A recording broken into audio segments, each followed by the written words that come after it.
오늘 우리에게 주신 하나님의 말씀은 구약 성경에서 봅니다. 구약 성경 949쪽 예지서 곧 전도서죠. 2장 26절을 장성 목사가 풀어서 번역한 연역본으로 봉독합니다. 여러분들은 나중에 필히 다른 역본들과 대조해 보시면 더 큰 은혜와 진리가 공급되리라고 믿습니다. 봉독합니다. 하나님이 그 기뻐하시는 이에게는 지혜와 지식과 기쁨을 주시나 이 죄인에게는 고생을 주시고 저로 모아 더미를 쌓게 하사 하나님을 기뻐하는 이에게 주게 하시나니 3. 이것도 헛되어 바람을 잡으려는 것이로다. 아멘.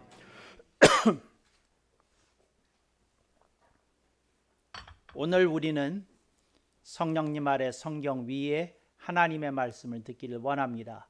오늘 여러분들이 주목하실 설교 제목은 찰스 F. 스탠리 목사의 일언과 장성 목사의 일언이 되겠습니다. 여러분이 잘 아시는 대로 얼마 전에 세계적으로 유명한 목회자이고 설교자인 찰스 F. 스탠리 목사님이 서거하셨습니다. 그분의 사역이 미국 남침내 교단에 거대한 족적을 남겼고 설교자로서의 그의 영향력은 상당히 지대했다 이렇게 평가해 볼 수 있겠습니다. 저는 찰스 스탠리 목사님에 대해서 2008년까지 알지 못했습니다. 제가 이렇게 유명한 목사님을 왜 알지 못했는지 의문스러울 정도로 전혀 몰랐습니다. 2008년에 제가 미국을 방문할 계기가 되었을 때에 그때 미국에 있는 제 교우들과 또 제 필라델피아 설교 방송의 애청자들이 찰스 스탠리 목사님을 거론해서 그때 처음 알게 되었습니다. 그때 그분들이 하는 말이 장성 목사님의 설교 스타일이 찰스 스탠리 목사님을 연상시키는 부분이 있습니다. 이렇게 얘기를 했습니다. 네, 또 일부는 제 설교 스타일이 제가 큰 소리를 내거나 무엇을 강조할 때는 폴 워셔 목사님을 연상시킨다는 그런 얘기를 들은 바가 있었습니다. 그래서 그때 한국에 돌아와서 제가 이분에 대해서 조금 알아봤습니다. 보면서 찰스 스탠리 목사님의 설교 하시는 걸 봤더니 이분도 저처럼 1, 2, 3, 4, 5, 6, 7, 8, 9, 10 뭐 이렇게 얘기를 하시는 거예요. 근데 이분도 재밌게 설교 노트를 일체 보지 않고 그걸 다 암송해서 이렇게 불러주시더라고요. 그래서 미국에도 이렇게 설교 노트를 준비하고 그걸 또 순서대로 암송해서 이렇게 설교단에 서는 분들이 있구나 하는 것을 제가 새삼스럽게 확인하였습니다. 물론 설교자들이 자기가 설교하려는 설교 노트를 암송하는 건 흔한 일입니다. 그런데 그게 내가 나열해야 될 항목이 서너 가지가 아니라 뭐 7, 8가지 이상이 되는데 또 그걸 다 순서대로 암송해서 이렇게 얘기를 정확하게 한다는 건 상당한 내공을 요하는 일이었기 때문에 제가 이분의 설교 스타일에 대해서 깊은 인상을 받은 바가 있다 이렇게 여러분들에게 말씀드릴 수 있겠습니다. 그래서 찰스 스탠리 목사님의 설교 스타일을 제가 또 유심히 봤더니 이분이 어떤 설교를 함에 있어서 성경에 대한 확신이 가득하다는 것이었습니다. 그래서 이분이 단상에서 주로 좀 큰 주석 성경 같은 거를 한 권을 들고 이분이 이렇게 설교를 하시는데 이렇게 사람들에게 그것 자체가 주는 강력한 인상이 있어요. 이 목사님은 성경만을 가르치시는 분이다. 또 성경을 꿰뚫으신 분이다 하는 이미지를 그분이 성경을 들고 성경의 여기저기를 왔다 갔다 인용하시면서 읽어가시면서 이렇게 설교하시는 모습을 통해 그런 강렬한 임프레션을 남기는 것을 또 저 자신 또한 체험할 수 있었습니다. 그래서 저는 이분의 설교를 들으면서 무슨 생각을 했느냐 하면 사모님하고의 관계가 어떨까? 이제 그런 생각을 했습니다. 근데 왜 그런 생각을 했느냐 하면 제가 그렇게 그 설교 준비를 하기 때문에 알거든요. 근데 그 장성 목사는 그러면 설교를 어떻게 준비하시기에 그걸 알았다는 겁니까? 저도 설교를 준비하게 되면 원고를 쓰는데 그 원고를 갖지 않고 단상에 올라갑니다. 그래서 제가 그 내용을 이렇게 순서대로 제가 설교하고자 하는 순서대로 이렇게 암기하고 암송해서 이렇게 설교하려고 이렇게 준비하게 되거든요. 이제 그러려고 하니까 그 일주일 내내 하나님 말씀을 가슴에 담고 있어야 되고 그 순서를 저 자신에게 각인시켜야 되는 과정이 있습니다. 이제 이렇게 되면 그 혼자 있는 시간이 좀 있어야 되고요. 그 다음에 그 혼자 있는 시간에 내 자신이 하나님 말씀에 집중하기 때문에 가족들하고 대화를 하거나 가족들하고 소통하는 시간이 이렇게 줄어들 수 있습니다.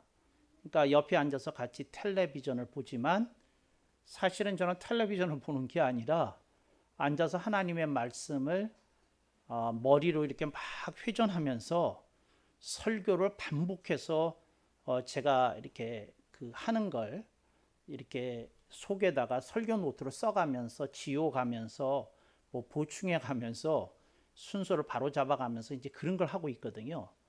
근데 그랬을 때에 옆에 배우자가 있다면 그게 사모님이 되겠죠. 있다면 그 이렇게 친근감을 느낄까? 이걸 충분히 이해할 수 있을까? 이걸 용납할 수 있을까? 저는 그런 생각이 좀 있었어요.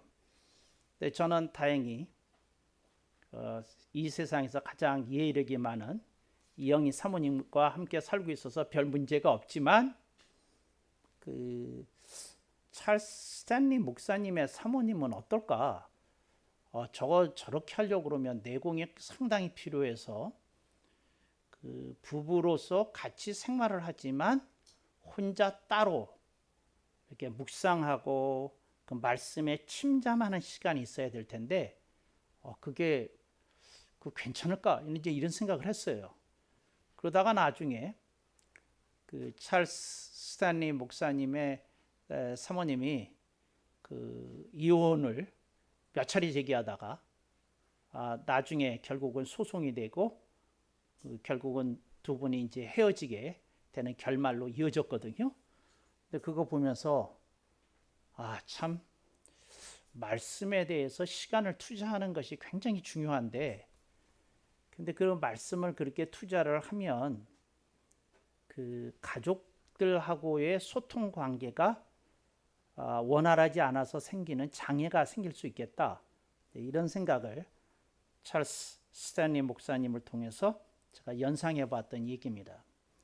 제가 찰스 스탠리 목사님에 대해서 또 한 가지 제가 조금 어떤 사실을 알게 되었는데 제가 마음이 조금 반가웠다고 해야 되나요? 그런 게 있었어요. 찰스 스탠리 목사님이 9살 때 아버지가 돌아가셨습니다. 그래서 홑 어머니 밑에서 컸습니다. 근데 저는 그 7살 때 어머님이 그 영원히 제 곁을 떠났거든요. 그래서 그 홑 아버지 밑에서 컸어요. 그래서 저는 이런 생각을 했어요. 이야, 설교자가 훌륭한 설교자가 되는 게 만만치 않다.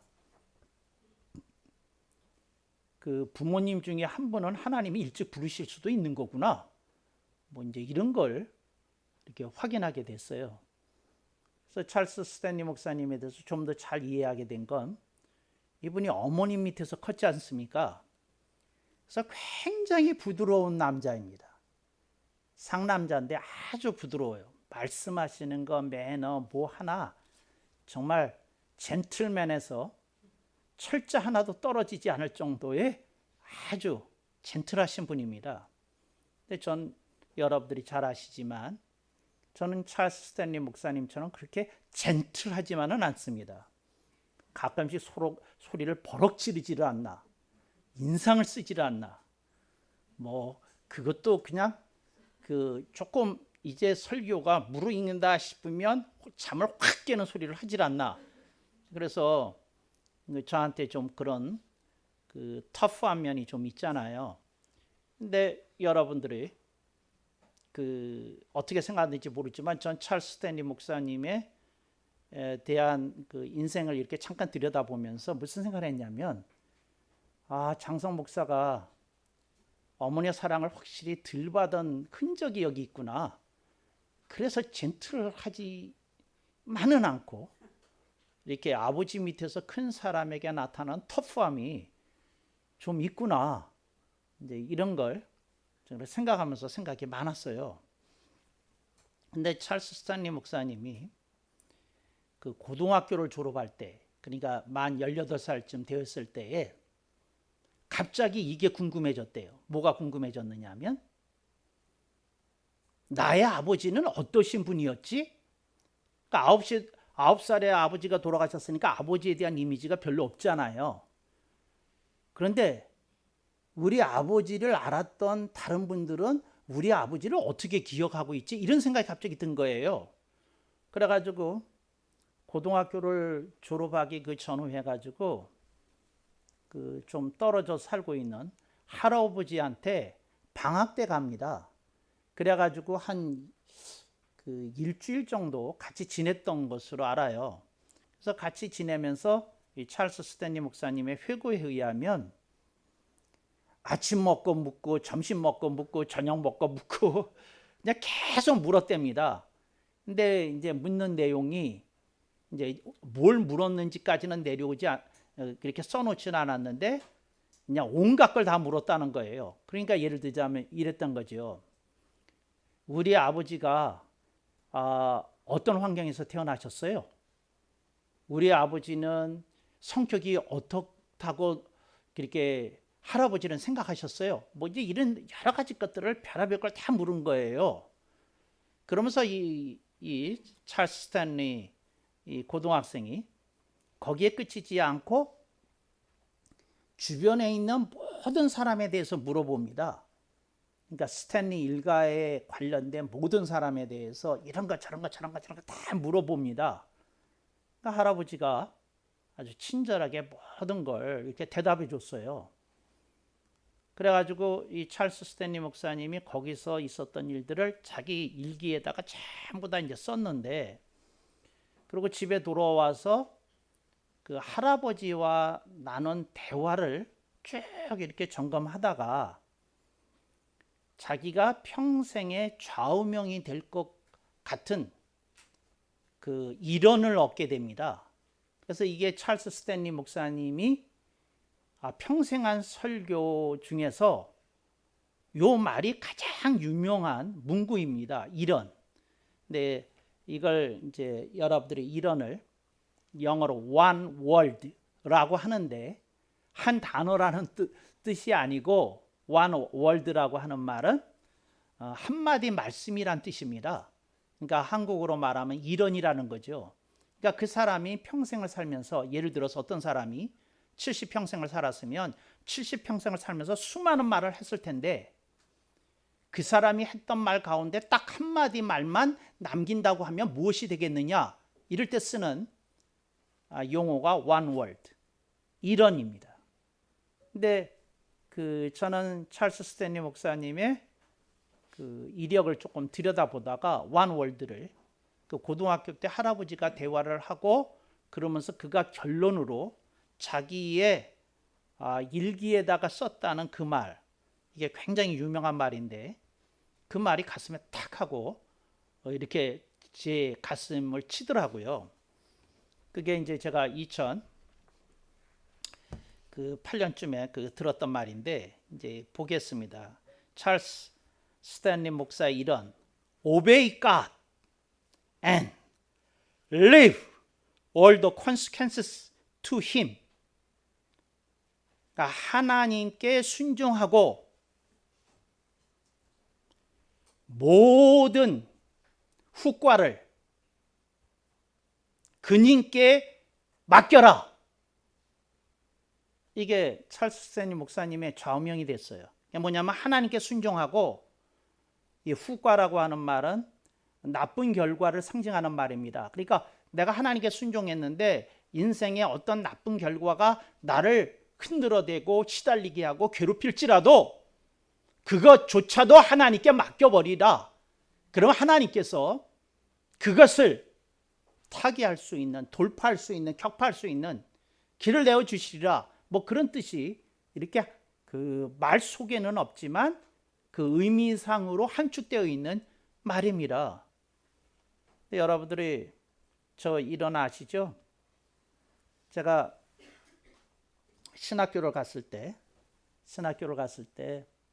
저는 신과를 하고 그 신대원을 갔거든요. 그래서 신과를 마치고 신대원을 가게 되면 신대원을 3년 하지 않고 2년을 합니다. 2년을. 이제 물론 논문을 써야 되는 건 있지만 2년 안에 논문 쓰기만 하면 THM 신학 석사학위를 받을 수 있습니다. 근데 제가 그 신대원에 갔을 때 신대원에 갔을 때 지금도 잊지 못하는데 신대원 1학년 2학기 때 어떤 교수님이 신명기 스쿨, 신명기 학파에 대한 특강을 하셨어요. 근데 그분이 하시는 말의 내용을 요약하면 이런 거였어요. 뭐냐면 여러분이 구약의 역사서를 볼 때에 그냥 보시면 안 됩니다. 열왕기 상하, 역대기 상하, 사무엘 상하, 이런 6권의 이스라엘 역사서를 볼 때 그냥 보면 안 되고, 이건 단순한 역사서가 아니라 신명기 학파가 신명기 사관에 의해서 쓴 역사서라는 것을 마음에 염두하고 보셔야 됩니다. 그런데 그 신명기 그 학파가 갖고 있던 역사관, 신명기 사관이 있는데, 신명기 사관이라는 것은 하나님을 기쁘시게 하고 하나님의 말씀대로 산 민족은 흥하지만 하나님을 기쁘시게 하지 않는 민족이나 국가는 망한다는 것입니다. 이런 얘기를 하는 거예요. 그 강의를 들을 때 얼마나 감명 깊게 들었는지 제가 저녁에 돌아와서 저도 일기에다가 썼어요. 그 일기, 이를 통해서 장성 목사의 일언이 여러분에게, 제가 목회를 여러분하고 한 30년 하는 동안 초창기서부터 내내 강조했었던 얘기입니다. 그래서 이걸 새누리교회에서는 신명기주의, 신명기 학파, 신명기 사관, 신명기 사상, 이렇게 다양한 이름으로 부르도록 제가 여러분들에게 권장하면서 했던 말입니다. 내가 하나님을 기쁘시게 하면 하나님은 내 인생을 책임져 주신다. 이 말을 전 가슴에 새겼어요. 그리고 이것이 제가 목회를 하든지 설교를 하든지 늘 제 가슴을 움직이는 소중한 멘트로 늘 생동하고 있었던 것입니다. 근데 제가 오늘 설교 제목을 찰스 스탠리 목사 이론과 장성 목사 이론이라고 그랬잖아요. 근데 이게 대조해 보면 문장은 다른데 뜻이 똑같아요. 문장은 다른데 하는 말은 좀 각기 다른데 똑같아요. 그래서 여러분들이 찰스 스탠리 목사님의 이론도 가슴에 새기시고 장성 목사의 이론도 여러분들이 가슴에 새기면 좋지 않을까, 이렇게 생각이 되어집니다. 제가 영어로는 이렇게 번역했어요. If I become the joy of God, then God takes full care of me, full care of my life. 이제 이렇게 번역을 했죠. 내가 하나님을 기쁘시게 하면 하나님은 내 인생을 책임져 주신다. 이게 장성 목사를 드라이브하는, 움직이는 장악한, 그리고 흥분시키고, 그리고 잃었던 열심과 열정까지도 회복시켜주는 일원이 되었어요. 그래서 오늘 여러분들에게 그 두 개의 일원을 소개하면서 여러분들의 심장 속에 이 신명기 사상을, 신명기 주의를 여러분들의 가슴 속에 심어주고자 하는 뜻이 있다는 거 여러분들이 새겼으면 좋겠습니다. 오늘 본문을 보면 하나님이 그 기뻐하시는 이에게는 지혜와 지식과 기쁨을 주신다, 이 말이거든요. 이 구절이 저는 가장 마음에 와닿았어요. 무엇을 표현하는 말로 와닿았냐면 장성 목사의 일원에 대한 성경적 전거를 찾는다고 하면 예지서 전도서 2장 26절 그 상반절에 있는 요 말씀이라는 거죠. 하나님이 그 기뻐하시는 이에게는 지혜와 지식과 기쁨을 주신다. 저는 이걸 평생을 통해서 체험해요. 제가 외람된 말이지만 여러분이 저를 보고 지혜가 있다 이렇게 생각하시잖아요. 근데 그게 어디서 왔겠어요?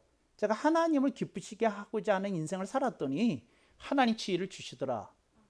여러분들이 제가 굉장히 공부를 열심히 하면서 책을 많이 읽으면서 공부하는 거 알잖아요. 그러니까 하나님이 또 지식도 주셨어요. 근데 그 지식이라는 것도 어떻게 공급이 됐느냐? 하나님을 기쁘시게 하려고 살았더니 하나님 지식도 또 주시더라는 거죠. 그리고 그것과 아울러서 하나님이 그런 사람에게 기쁨을 주시더라. 인생의 기쁨을 주시더라. 인생의 보람을 주시더라. 이걸 저는 제 인생을 통해서 확인한 거거든요. 근데 이게 너무 가슴에 와닿는 거죠. 그러니까 여러분들이 어떤 인생을 살든지 간에 가슴 속에 조금 이렇게 새겨지고 이렇게 정착되고 이렇게 한 것이 있으실 수 있기를 바랍니다. 제가 그 미군에서 미군으로 한국에 나와서 이제 근무하면서 제가 그 친척들 있잖아요. 저희 친척들 좀 만나보기도 하고 또 친척들을 아시는 주변에 있는 분들을 만나서 근데 인터뷰하고 다녔거든요. 근데 다른 분들은 모를 거예요. 제가 미군으로서 이제 주말에 시간이 나면 제가 서울에 와가지고 돌아다니면서 여러 사람을 인터뷰하고 다녔어요. 근데 저는 뭘 인터뷰했느냐면 이분에 대해서 성격이 어떻다고 보셨습니까? 이분의 장단점은 뭐라고 생각하십니까? 또 이분의 신앙이 당신이 보기에는 어땠습니까? 뭐 이런 걸 막 물어보고 다녔어요. 저는 뭐가 관심이 있었느냐면 사람이 살아가는 모습이 왜 그렇게 사는지가 궁금해서. 어떤 사람이 성격이라는 게 있잖아요. 근데 성격 가지고 그렇게 살잖아요. 근데 왜 저렇게 살까? 저 사람은 왜 저렇게 살까? 저렇게 살까? 저는 이런 게 궁금했어요. 그래서 그 사람에 대해서 제가 주변에서 본 사람들이나 친척에 대해서 뒷조사 아닌 뒷조사를 하면서 다니면서 물어봤어요. 왜 그렇게 사는지. 또 다른 사람들이 저희 아버님에 대해서 어떻게 생각하는지, 평가를 어떻게 하는지, 뭐 하는지 그런 것도 다 물어보고 다녔어요. 근데 그 모든 것을 통해서 제가 내린 결론은 하나님을 기쁘시게 하는 사람의 인생은 하나님이 책임져 주신다는 거였어요. 그러니까 뭐냐면 그 사람이 하나님의 100%에 가까운 기쁨이 되면 하나님이 그 사람 인생을 100% 정말 이렇게 인생이 보람되게끔 이끌어 주시는 거고, 그 사람이 한 50% 하나님께 헌신한 사람이면 하나님 그 인생을 이렇게 케어해 주시는데 한 50% 정도만 해 주시는 것을 제가 확인할 수 있었어요. 그래서 저는 다른 집안의 얘기는 몰라요. 근데 우리 집안 근처에 있는, 장씨 집안 근처에 있는 사람들의 인생을 이렇게 제가 살펴보고 이렇게 조사해보고 여러 사람을 인터뷰해본 결론은 뭐였느냐면 애누리가 없다는 거예요. 하나님 말씀대로 살았던 사람의 인생은 하나님이 100% 책임져 주시고 어떤 사람 80%, 70%, 60% 그러더라는 거죠. 그 참 신기했어요. 그래서 저는 무지해를 썼어요. 이게 이렇게 맞을 리가 없는데 이게 좀 틀려야 되는데 어떻게 이렇게 정확하게 맞아떨어지지? 그랬어요. 그래서 목회하면서도요. 나는 이게 늘 궁금했어요. 뭐가 궁금했느냐 하면 어떤 사람이 인생을 그렇게 살잖아요. 그럼 저는 뭐가 궁금했느냐 하면 이런 케이스가 몇 번이나 나올까? 그게 뭐냐면 하나님 말씀대로 살았다. 근데 망했다. 이런 케이스가 한 건이라도 나올까? 한 건도 안 나오더라고요. 희한해. 이게 어째 이렇지? 이게 나와야지 인생이 다양한 건데 이게 안 나오더라고요. 그러니까 정비례해. 하나님 말씀대로 사는 것과 그 사람들에게 나오는 모습이 정비례해. 그러니까 여러분들이 내가 하나님을 가까이 하면서 기쁨이 되는 만큼 여러분들의 인생이 기쁨을 누릴 수 있어요. 본문 말씀처럼. 이걸 여러분들이 이렇게 좀 생각해야 돼요. 그러니까 이걸 말씀을 뒤집으면 이거 굉장히 내가 지금 진지하게 그리고 심각하게 얘기하는 게 이게 내가 뭘 얘기하는 거냐면 난 이런 케이스 한번 봤으면 좋겠어. 하나님 말씀대로 살았더니 되는 게 하나도 없습니다. 하나님 말씀대로 살았더니 되다가도 안 됩니다. 하나님 말씀대로 살았더니 뭐 안 믿는 사람이나 삐까삐까 합디다 한 경우를 난 잘 못 봐서 여러분들이 그 좀 살펴봐야 돼.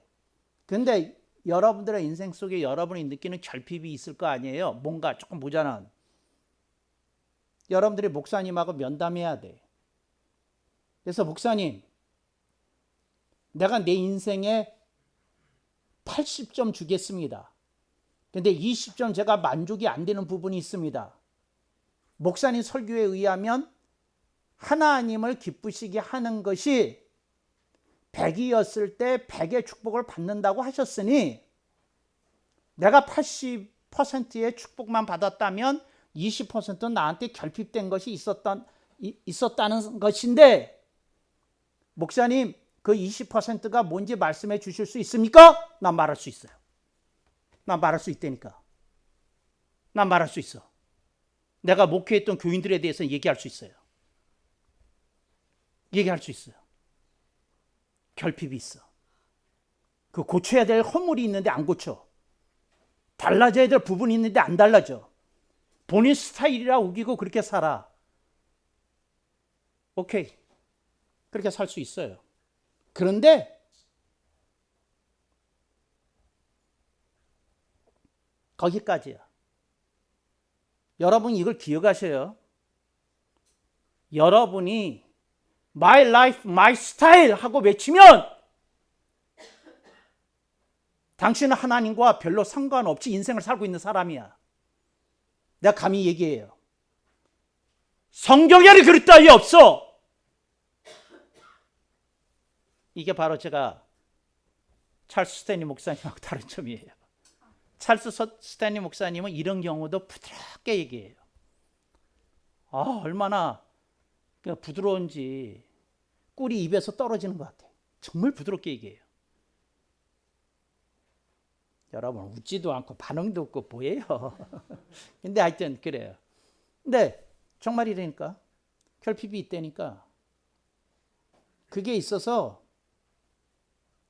덜 받아. 나는 체험으로 확실하게 얘기할 수 있어요. 그게 이런 애 뜻이야. 당신이 뭔가 했어야 돼. 뭔가 했어야 돼. 뭔가 했어야 되거든. 뭔가 했어야 돼. 근데 그게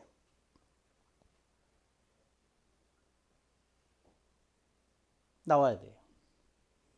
이것과 연관이 있는지는 모르겠는데 제가 미국에 갔을 때 워싱턴 DC 근처에 있는 안나 기도원이라는 데서 제가 새벽 기도 말씀을 제가 거기 머무는 며칠 동안 말씀을 이렇게 증언했어요. 근데 어떤 분이 목사님 혹시 기도원에 점심 때 계시면 점심 식사 후에 상담할 시간을 1시간 좀 내주실 수 있습니까? 하는 분이 있었어요. 그래서 그러자고. 그래서 이제 점심 그 기도원에서 점심 먹고 그분하고 이제 거기 이렇게 뭐죠? 가든이 좋으니까 거기에 이렇게 피크닉 의자 같은 거 몇 개 놓고 몇 사람 앉고 그 사람 앉아서 이제 이렇게 대화하게 됐어요. 그 사람이 하는 말이 저는 탈북자입니다. 북한에 지하교회가 있는 거 아십니까? 그러면서 이제 얘기를 하는데 하는 말이 이거예요. 제가 목사님의 얘기를 듣다가 내내 걸린 게 있었습니다. 뭐가 걸렸느냐 하면 내가 와서 보니까 북한 지하교회 교인들만큼 목숨을 걸고 모든 걸 걸고 믿는 사람들이 없습니다. 이 자유로운 환경에서 신앙생활하는 건 북한의 지하교회 교인들의 입장에서 보면 이건 거의 가짜 같은 신앙생활을 하는 겁니다. 근데 내가 새벽 기도 때 잘못 들었는지 모르지만 목사님이 말씀하시기를 하나님을 기쁘시게 하면 하나님이 책임져 주신다 했는데 북한 지하 교인들이 얼마나 하나님을 진실로 믿는데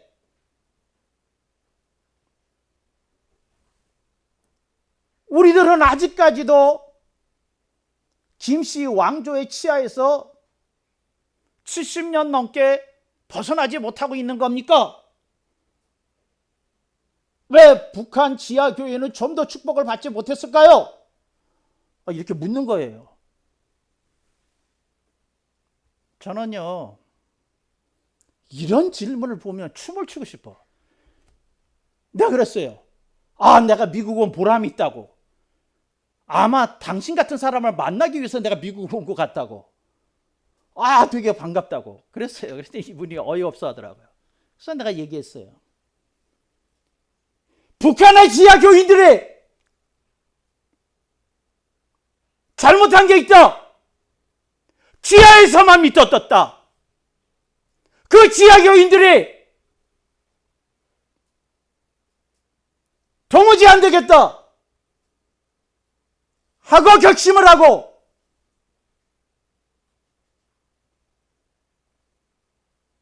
김씨 왕조를 무너뜨릴 안중근 의사가 내가 돼야 되겠다 하고 권총을 주는 놈이 한 놈도 없었다. 내가 하는 말이에요.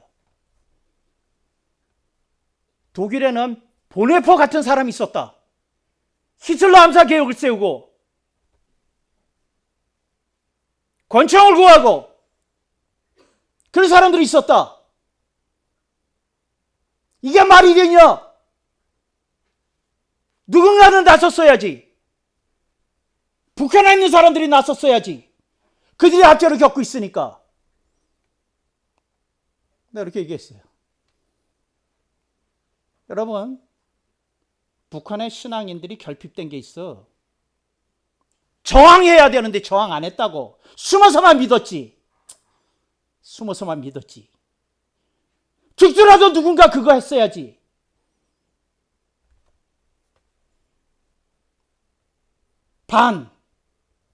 노동당 운동을 누군가 했어야지. 숨어서 예수 믿는 게 장땡이야?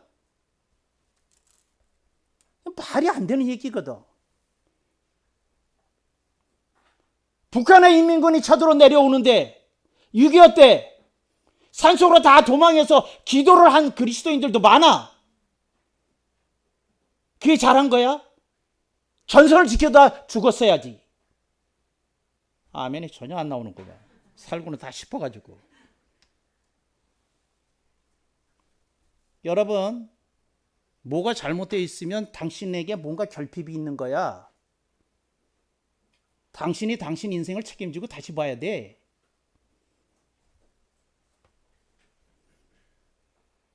하여튼 하나님의 콜링이라는 거 어쩔 수가 없어요. 제가 오늘 찰스 스탠리 목사님 설교하잖아요. 이런이라고 그러면서 설교 제목에 들어놓고 제가 그랬어요. 잘 될지는 모르겠지만 좀 부드럽도록 노력하자.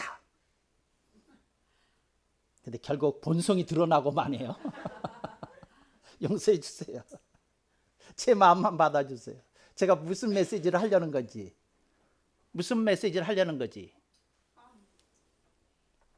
북한에서 진정한 기독교인이 있었으면 저항했어야 돼요. 반노동당 운동했어야 돼. 누군가는 권총을 들고 제거했어야 돼. 그 삼김 중에 한 사람이라도. 근데 너무 순한 기독교, 사랑의 기독교만 하는 거야. 그게 아닌데. 여러분이 하나님의 기쁨이 된다는 게 무슨 일인지도 알아야 돼. 다윗이 목동이잖아요. 시를 쓰는 시인이잖아. 악기를 연주하는 연주자잖아. 그런데 하나님이 검을 들고 가나안 땅을 치라고 하니까 살아서 죽을 때까지 손에서 피가 마를 날이 없었어요. 다윗은 군인으로 살았어. 평생을. 왕이 된 다음에는 군인으로 살았어. 군인으로. 한가한 문화기류로 산 게 아니야. 하나님이 여러분에게 말씀하셔요. 네가 싸워야 될 영역이 있다. 네가 고쳐내야 되고 뜯어 고쳐야 되고 혁신하고 혁파해야 될 네 인생에 네 허물이 있다. 네 인생에 장벽이 있다. 장애가 있다. 그건 네가 붙어서 고쳐내야 된다. 이게 들어야 되는 거예요. 그리고 그것에 내가 주여 아멘 제가 여기 있나이다. 제가 가겠나이다. 이러고 나서야 되는 거지. 그러면 되겠어요?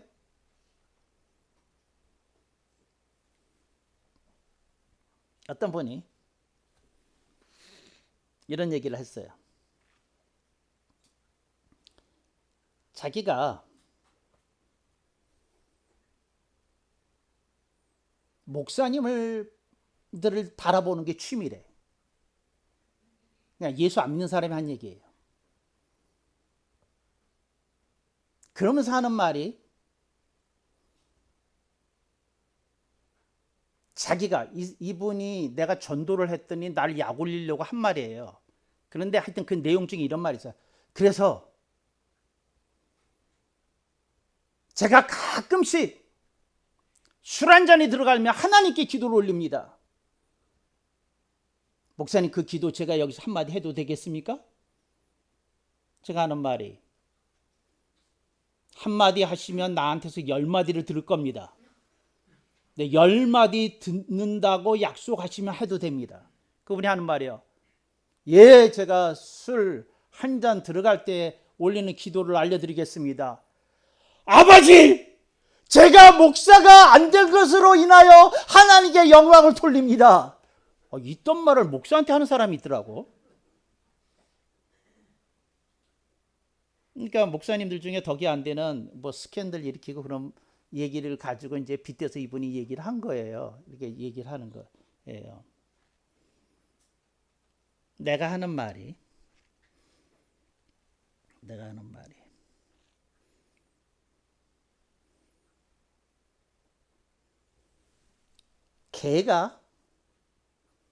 개 아버지가 방금 태어난 지 얼마 안 되는 개 아들, 개 알죠? 바다 개, 그 집게 있는 이 개를 보고 하는 말이 아들아, 나를 보고 똑바로 걸어라. 말했습니다. 당신이 하는 수작이 이런 수작입니다. 당신이 삐뚤어진 목사님들이나 주의 깊게 관찰하고 있으니 당신의 인생의 고모양 고꼴인 겁니다. 이 세상에 숨어 있지만 숫자는 드물지만 훌륭한 목사님들이 얼마나 많은데 그분들 다 놔두고 삐뚤어지고 스캔들 일으키고 엉망인 사람들만 기억하는 당신의 메모리가 빠가입니다. 내가 그랬어요. 딱 그렇게 얘기했다니까. 내가 당신 같은 사람과 무슨 얘기를 나누겠습니까? 그러고 얼른 일어났어. 근데 내가 한 가지 실수는 했어요. 그렇지만 커피값 계산을 해야 되는데 너무 화딱지 나서 빨리 나가려고 그 계산 안 했어. 그 사람 아마 내가 커피값 엿먹이기 위해서 먼저 간 줄 알았을 거야. 그분 만나면 나중에 만나면 그 뒤로는 못 만났어요. 나중에 만나면 커피값 계산해 드리려고. 여러분, 인생이 여러분 앞에 펼쳐져 있어요. 여러분들이 신명기 사상으로 내가 하나님을 기쁘시게 하면 하나님은 내 인생을 책임져 주신다. 그런 신앙과 신학으로 하나님의 기쁨이 되기를 축복합니다. 아멘.